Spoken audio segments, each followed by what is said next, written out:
आइए। then महर्षि, आपको great खली के नाम से जाना जाता है। अच्छा वर्ल्ड रेसलिंग होती है, उसमें आपने अच्छा भारत की तरफ से पार्टिसिपेट किया था। महाराज जी वर्ल्ड चैंपियन कई बार पूरे वर्ल्ड में सभी को हराया रेसलिंग में। हमारे राष्ट्र का नाम किया। हाँ, बहुत सुंदर। आप स्वस्थ हैं? हाँ ठीक है महाराज। हाँ। हमारी प्रार्थना है, जो भी नाम आपको भगवान का प्रिय उसको जपा भी कीजिए, क्योंकि ये शरीर एक दिन जाएगा, ये तो आपको पता है ना, जाएगा। देखो, पहले जैसा था वैसा जो आज है वैसा कल नहीं, जैसा कल रहेगा वो परसों नहीं। ये परिवर्तनशील शरीर है, इसका एक दिन पतन हो जाएगा, ये शरीर एक दिन नहीं रहेगा। तो आपने जो किया वो आपके साथ जाएगा। देखो, आपने जैसे, ये हम तो ज्यादा जानते नहीं इस विषय में, पर इतना जानते हैं कि एक क्रीड़ा है, ये युद्ध क्रीड़ा जो आपने खेला वो एक युद्ध क्रीड़ा है। उस पे आपने हमारे राष्ट्र का नाम किया, आप हमारे भारत की पहचान बने। अब जब आप यहाँ से जाएं तो आपके पास धन होना चाहिए। तो यहाँ का सिक्का काम नहीं करता, वहाँ जो भी जिस भाव से, भगवान के विविध नाम हैं, कोई अंग्रेजी में उनको पुकारता है, कोई उर्दू में पुकारता है, कोई हिंदी में पुकारता है। भगवान की सब भाषाएं हैं, सब भगवान के नाम हैं। अगर सच्चाई से भगवान का नाम जप किया जाए तो हमारा जीवन आना यहाँ सार्थक हो जाएगा। देखो, आज आपकी पहचान है भारत में, आप अमुक हैं, लेकिन ये शरीर तक है। शरीर छूटने के बाद जहां आप जाएंगे उसकी पहचान के लिए आपके पास क्या है? हमारे प्रश्न को आप समझ रहे? हाँ जी महाराज। वहां आपके पास क्या जाएगा? ना तो भारत का मेडल जाएगा, ना तो इस विश्व का कोई भी, किसी भी अमेरिका, हालैंड, थाईलैंड कहीं का नोट जाएगा, उस देश में तो नहीं जाता, ना ये शरीर जाएगा। अब वहां के लिए तैयारी क्या है? भगवान ने बड़ी कृपा की। मेरी प्रार्थना है कि हमारा आपसे मिलना व्यर्थ ना जाए। आपको जो नाम प्रिय हो भगवान का, 10 मिनट ही सही आप जरूर जपिएगा। क्या प्रिय है आपको भगवान का, कौन सा नाम? महाराज जी, मेरे को पहले मैं मानता, जैसे मतलब ना, जैसे भोलेनाथ को मानते थे महाराज। वो एक जैसे बोलते ना कि मंदिर होता गांव का, क्या बोलते हैं उसको, प्राचीन मंदिर, शिवालय मंदिर जी। सो उसके बाद बस जैसे सत्संग सुनते हैं बहुत ज्यादा, मतलब इतने संत है, सत्संग में बहुत सुनता हूँ शुरू से। अच्छा, सत्संग बहुत काफी सुनता रहता हूँ मैं। अच्छा, ये तो बहुत अच्छी बात है। लेकिन जब उनके हरकतें देखते हैं थोड़े दिन तक, फिर लगता है मन टूट जाता है। फिर मैं सोचा यार, मतलब कि भाई सत्संग तो सुनो, लेकिन जो मेरे को अच्छा लगता है वो करूँगा। हाँ, नहीं, एक यहाँ मैं एक बात आपसे प्रार्थना करना चाहता हूँ कि आप मिठाई पसंद करते हैं कि मिठाई वाले को पसंद करते हैं? मिठाई को। तो फिर मिठाई वाले से क्या लेना देना? तेरी बात समझ रहे ना भाई? आपने सत्संग सुना, फिर इसके बाद उनकी हरकतें देखी, तो हमें मिठाई वाले से क्या मतलब? वो जो बोलेगा वो सत्य बोलेगा, क्योंकि समाज में बोल रहा है। वो पीछे जो कर रहा है वो भोगेगा, उसका बोया हुआ कर्म है, वो भोगेगा। मुझे मिठाई से मतलब है, ये मिठाई खाता है कि नहीं, ये कैसा है, मुझे इससे मतलब नहीं। मिठाई देखी और उसे खाया तो मुझे स्वाद आया। बात समझ में आई? आप यदि सत्संग सुन रहे हैं तो आपको महान बना देगा सत्संग। हाँ, ये जरूर है कि असली रुपए का ही नकली बनता है, असली रुपए का ही नकली बनता है। यदि हमें नकली नोट मिल चुका है तो असली की खोज करें, मिल जरूर जाएगा। इस सृष्टि में ऐसा नहीं है कि नकली ही नकली। अगर नकली है तो 100% असली होगा, क्योंकि नकली बना ही असली से है। अगर असली ना होता तो उसका नकली निकलता ही नहीं। इसका मतलब असली है। तो यदि आप सुनते रहे तो कहीं ना कहीं, कभी ना कभी तो असली मिल ही जाएगा। और एक बार असली मिल गया तो हृदय का परिवर्तन पक्का समझ लीजिएगा, पक्का परिवर्तन। उसकी पहचान होती है कि उसके सानिध्य मात्र से आपके हृदय में हलचल पैदा हो जाएगी। केवल प्रवचन नहीं होता, उसका जीवन होता है, उसमें पावर होता है। जैसे केवल आपकी बात नहीं, आपकी भुजाओं में पावर है, हमारी जबान में पावर होगी, हमारे अध्यात्म में पावर होगी। आपका परिवर्तन न कर दे तो उपदेश कैसा?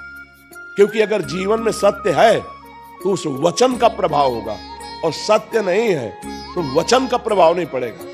वचन का प्रभाव तभी पड़ेगा जब अन्य कोई लालसा नहीं, एक सत्य की लालसा। तो आप क्या जपते हैं आप?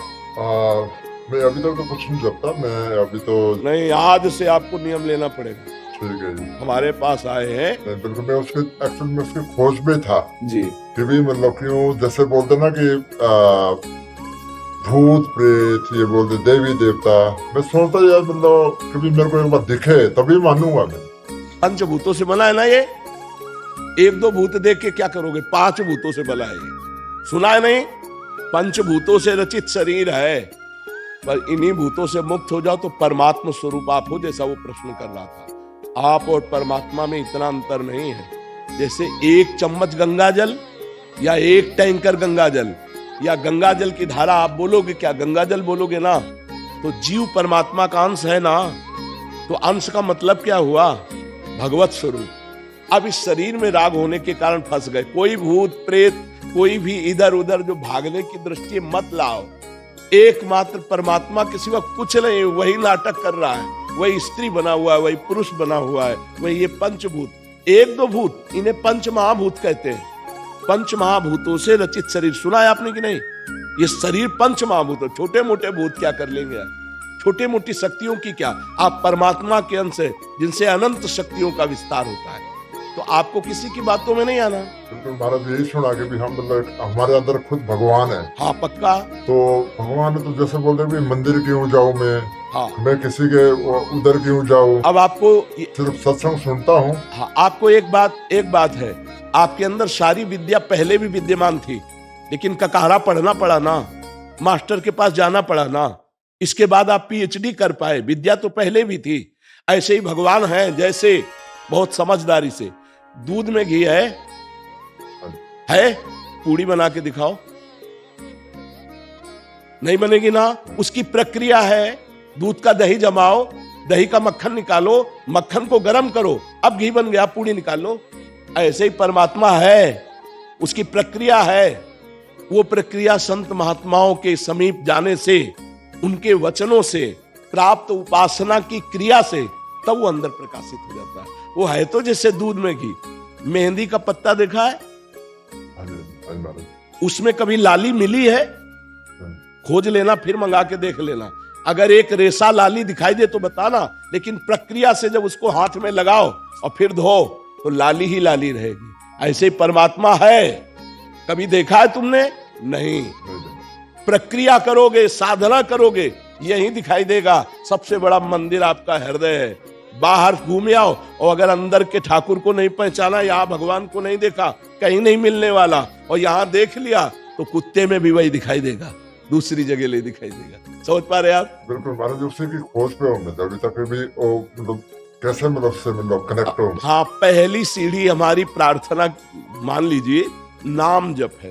तुम्हें नाम कौन सा प्रिय है? मैं तो सारे को मानता हूँ। मतलब एक पकड़ना पड़ेगा, एक नाम पकड़ो।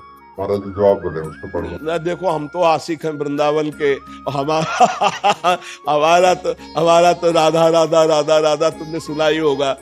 हमारा तो राधा राधा। पर महाराज जी मतलब जैसे राधा राधा बोले, भोलेनाथ का नाम जपे, बात तो एक ही है जी। तो उसमें से एक ही न जपना पड़ेगा या मतलब? जब तक एक में प्रीति नहीं होती, जैसे दूध की रबड़ी, दूध का अढ़ोता किया ना, और वो पेड़ा, फिर बर्फी, है तो सब दूध ही, लेकिन अपनी पसंद क्या है, पसंद क्या है, इसमें देखना पड़ेगा। ब्रह्म के कोई भी अक्षर ऐसा नहीं जिसमें ब्रह्म ना हो। जैसे देखो, आ शब्द है, आ तो का, खा, गा, घा, अंगा, चा, छा, आ विराजमान है ना।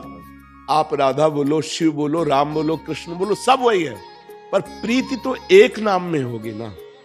गा हम सब जग सकते हैं, लेकिन जब प्रेम होगा तो एक से होगा। तो एक कोई नाम चयन कर लो और जिसको बार बार रटो। तो जैसे 2 लकड़ियों के घर्षण से उसमें अग्नि नहीं है, पर अग्नि पैदा हो जाती है, ऐसे ही जब हम अपनी जबान से नाम जप करते हैं, राम राम राम, शिव शिव शिव, कृष्ण कृष्ण कृष्ण, हरि हरि हरि, राधा राधा राधा राधा, तो हमारे अंदर एक दिव्य शक्ति पैदा होती है। उसी शक्ति से सब कुछ दिखाई देने लगता है। एक परमानंद में प्रभु जो सबके अंदर छुपे हुए हैं, हम उनका साक्षात्कार करते हैं। बचपन से इस मार्ग में लगे हैं, बिल्कुल अनुभव की बात कर रहे, अगर पकड़ लो तो पार हो जाओगे। एक नाम पकड़ लो, तुम्हें जो नाम प्रिय लगे, छूट है।